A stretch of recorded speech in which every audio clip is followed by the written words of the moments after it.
आपने इस पार्टिकल को, इस बॉडी को वर्टिकली अपवर्ड प्रोजेक्ट कर दिया। अब ये अपने हाईएस्ट पॉइंट पर नहीं है, बीच में कहीं है, चल रही है, अपवर्ड चल रही है,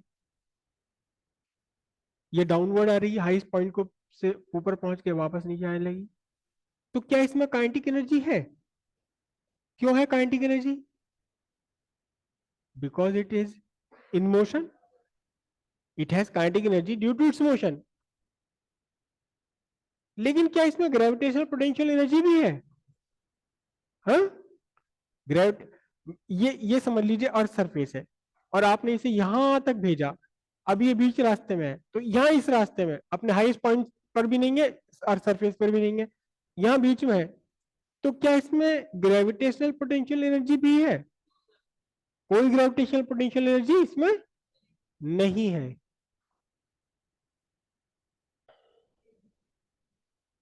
आप कहने का मतलब यह है कि ये अर्थ सरफेस, मेरा ये हाथ अर्थ सरफेस, अर्थ सरफेस से आपने बॉडी को ऊपर प्रोजेक्ट किया, यहां तक इसका हाईएस्ट पॉइंट है, लेकिन अभी ये हाईएस्ट पॉइंट पर नहीं पहुंची, बीच रास्ते में है। तो इसमें काइनेटिक एनर्जी तो है, लेकिन ग्रेविटेशनल पोटेंशियल एनर्जी इसमें नहीं है। ग्रेविटेशनल पोटेंशियल एनर्जी तब होती जब ये ऊपर जाकर के रुक जाती।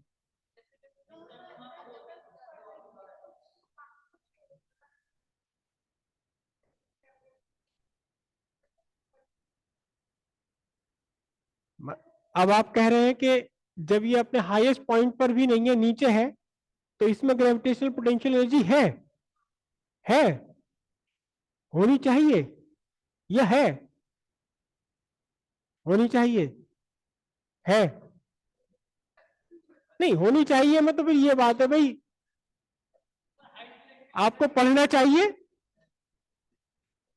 पढ़ते हैं या नहीं? नहीं पढ़ते, पढ़ना चाहिए, तो ग्रेविटेशनल पोटेंशियल एनर्जी होनी चाहिए। भाई होनी तो चाहिए, अब इसकी मर्जी नहीं है, इसकी बॉडी की मर्जी नहीं है। मैं तो ना पढ़ रहा, मैं तो नहीं पढ़ रही बैठ के, इतनी ठंड में कौन पढ़ाई करेगा? पढ़ना चाहिए, लेकिन इतनी ठंड में थोड़ी ना पढ़ाई होती है। इतनी ठंड में तो हमने चाय वाय पकौड़े वकौड़े खाओ और बिस्तर में घुस जाओ। क्यों जी?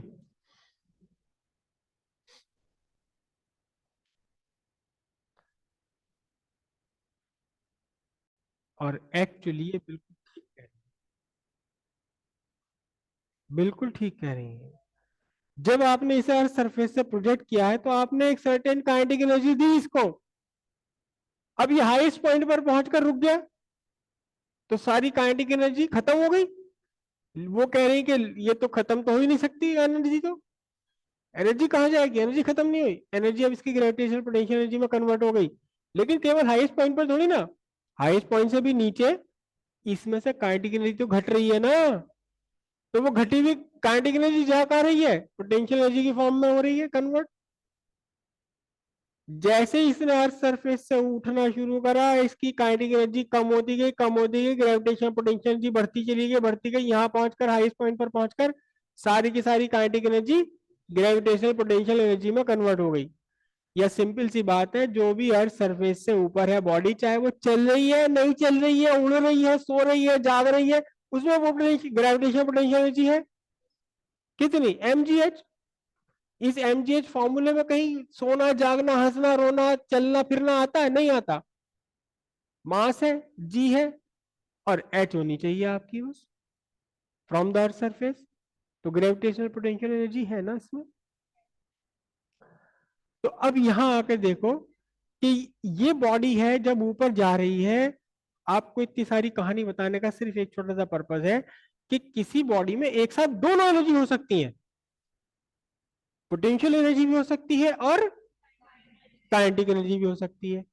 अच्छा, अब आप फिर से आंसर दीजिए कि यहां अर्थ सरफेस से आपने इसे प्रोजेक्ट किया और ये बीच रास्ते में यहां है, तो इसमें काइनेटिक एनर्जी भी है और पोटेंशियल एनर्जी भी है। काइनेटिक एनर्जी क्यों है? Because of its motion. Potential energy क्यों है? पोटेंशियल एनर्जी क्यों है?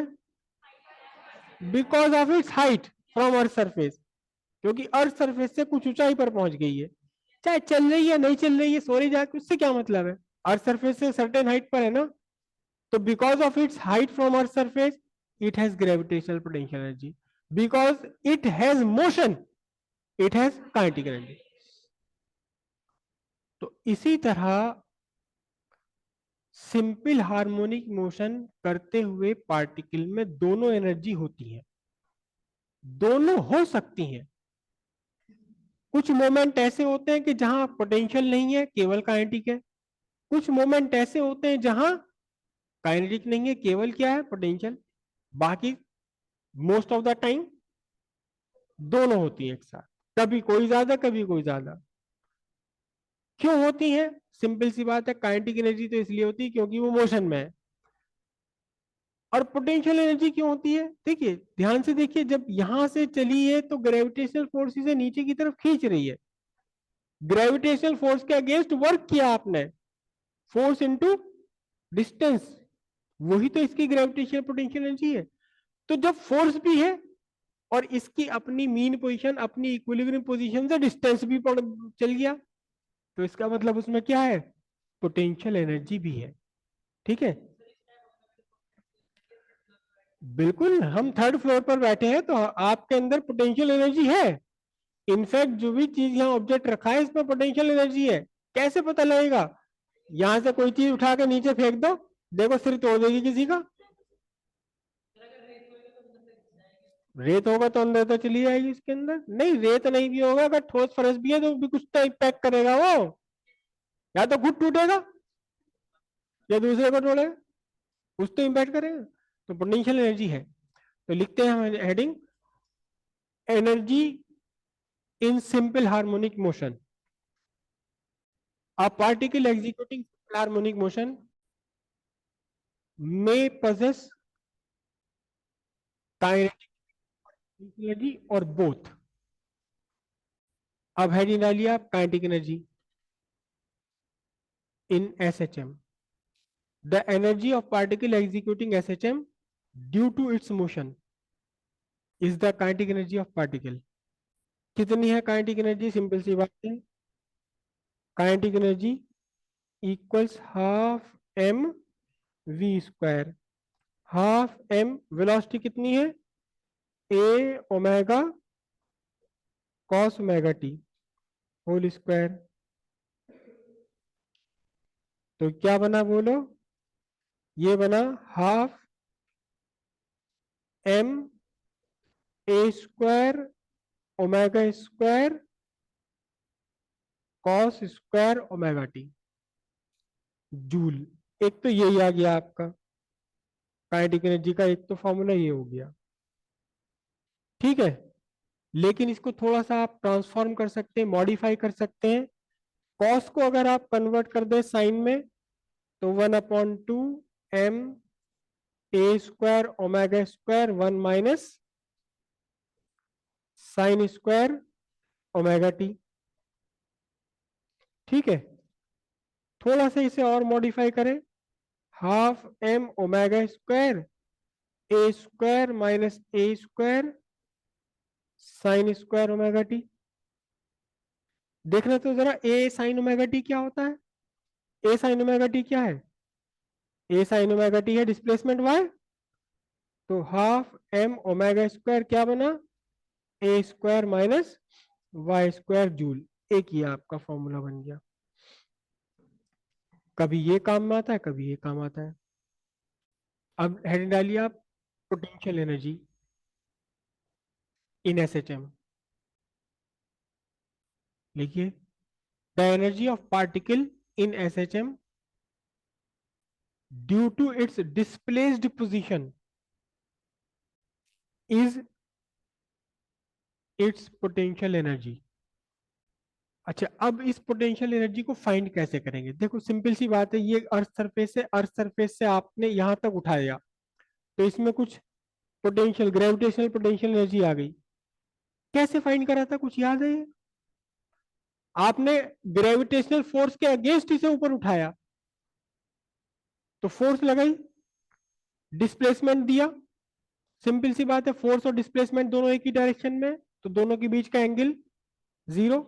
Work is equal to F vector dot displacement vector, F dot S यहाँ कॉस थीटा 0 हो गया, वो कॉस थीटा 1 हो गया क्योंकि थीटा 0 है। तो force mg into displacement, displacement कितना आपका h, mgh हो गया सीधा सीधा। लेकिन ये तो सिंपल सी बात तब थी जब ये फोर्स कांस्टेंट है। अब सिंपल हार्मोनिक मोशन में जो रिस्टोरिंग फोर्स लग रही है वो कांस्टेंट नहीं है, तब हम ये वाला फॉर्मूला अप्लाई नहीं कर सकते। फिर हम क्या करेंगे, इंटीग्रेट करेंगे, एक छोटे से ड्यूरेशन, एक छोटी सी डिस्प्लेसमेंट के लिए फोर्स निकालेंगे, वो वर्क निकालेंगे, और फिर इसे इनिशियल से लेकर के फाइनल कंडीशन तक इंटीग्रेट कर देंगे। ठीक है, क्लियर है इतनी बात। लेकिन बेसिक एक्चुअली क्या है, जैसे ग्रेविटेशनल फोर्स, जैसे हमने ग्रेविटेशनल पोटेंशियल एनर्जी क्या निकाली, work done against gravitational force is the gravitational potential energy. जो वर्क करा इसे उठाने में ग्रेविटेशनल फोर्स के अगेंस्ट, वो ही इसकी पोटेंशियल, ग्रेविटेशनल पोटेंशियल एनर्जी होगी। तो ऐसे जब मैं सिंपल पोटेंशियल एनर्जी कहां से कैसे फाइंड करेंगे, work done against restoring force, कहां से कहां तक ले जाने में, मीन पोजीशन से वाई डिस्प्लेसमेंट देने में। वाई की वैल्यू कुछ भी हो सकती है, वाई आपका मैक्सिमम भी हो सकता है, ए के बराबर है, कुछ भी हो सकता है। ठीक है, तो कैसे फाइंड करेंगे, फाइंड करने का तरीका वही क्या, work done against restoring force, कहां से कहां तक, मीन पोजीशन से इसकी डिस्प्लेस्ड पोजीशन तक ले जाने में। ठीक है, लिखिए, it is given by the work done against restoring force for displacing the body or particle in SHM from its mean position to displaced position। अब इसे फाइंड करना पड़ेगा इंटीग्रेशन से। देखो कैसे फाइंड करेंगे, आप ये समझिए कि किसी मोमेंट पर ये मीन पोजीशन है और पार्टिकल मीन पोजीशन के दोनों तरफ यहां ऐसे ऐसे सिंपल हार्मोनिक मोशन एग्जीक्यूट कर रहा है। टाइम टी पर, टाइम टी पर इसकी ये डिस्प्लेस पोजीशन है क्या, y।